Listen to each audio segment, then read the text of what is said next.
2014 में मेरा नाम टोंक स्वायंपुर, जोधपुर और जालोर से चर्चा में था, मगर 2014 में पार्टी में जो विरोधी हैं उन लोगों ने टिकट नहीं होने दिया। इस बार भारी मतों से ये दिल्ली जीतकर जाएंगे, आपकी सेवा करेंगे और मेरे हाथों को ताकत मिलेगी, कांग्रेस पार्टी के हाथों को ताकत मिलेगी।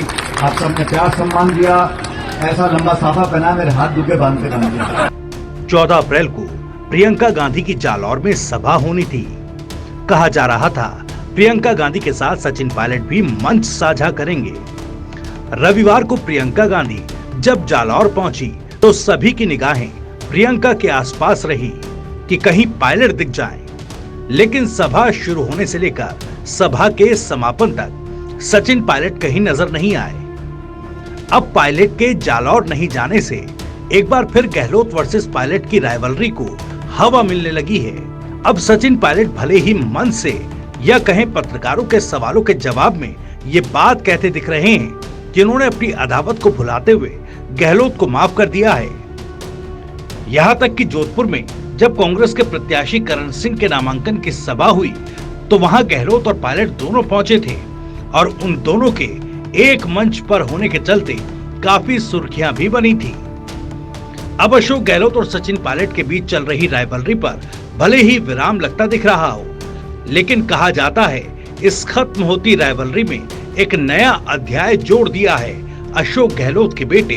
वैसे तो वैभव गहलोत ने 2019 में अपनी हार का जिम्मेदार सचिन पायलट को ठहराया था, लेकिन हाल ही में जब सचिन पायलट से कई मौकों पर इस बात को लेकर सवाल किए गए तो उन्होंने कहा जब उनके सामने कोई ये बात कहेगा तब जवाब दूंगा। फिर बात आई कि क्या आप यानी कि सचिन पायलट जालौर में वैभव के लिए सभा करेंगे? तब भी पायलट का जवाब था क्यों नहीं, बिल्कुल करेंगे। अब इसी बात को लेकर जब पूरा गहलोत परिवार जालौर में है और रविवार को प्रियंका गांधी का जालौर दौरा तय हुआ तो माना जा रहा था कि पायलट भी इसका हिस्सा होंगे, लेकिन ऐसा हुआ नहीं। सचिन पायलट सभा में राइवलरी के चलते नहीं आए या फिर इसके पीछे की कोई और वजह है, ये तो शायद खुलकर ही कोई कहेगा। मगर माना जा रहा है कि वैभव गहलोत ने जालौर में अपने प्रचार के दौरान इस राइवलरी को उस वक्त हवा दी जब वो 2014 में अपने टिकट कटने की बात कह रहे थे। सुनिए उन्होंने टिकट कटने के लिए किसे जिम्मेदार ठहराया। और उसके बाद 2014 में हमारी पार्टी में जो हमारे विरोधी हैं उन्होंने मुझे टिकट नहीं लेने दिया। 2014 में मेरा नाम टोंक स्वायंपुर, जोधपुर और जालोर से चर्चा में था, मगर 2014 में पार्टी में जो विरोधी हैं उन लोगों ने टिकट नहीं होने दिया मेरा। प्रदेश की 25 लोकसभा सीटों पर चुनाव हो रहे हैं, जिन पर पिछली 2 बार से बीजेपी का कब्जा रहा है। इस बार बीजेपी जहां अपनी हैट्रिक के लिए ताल ठोक रही है, वहीं कांग्रेस बीजेपी की हैट्रिक को रोकने के लिए जी जान से प्रयास कर रही है।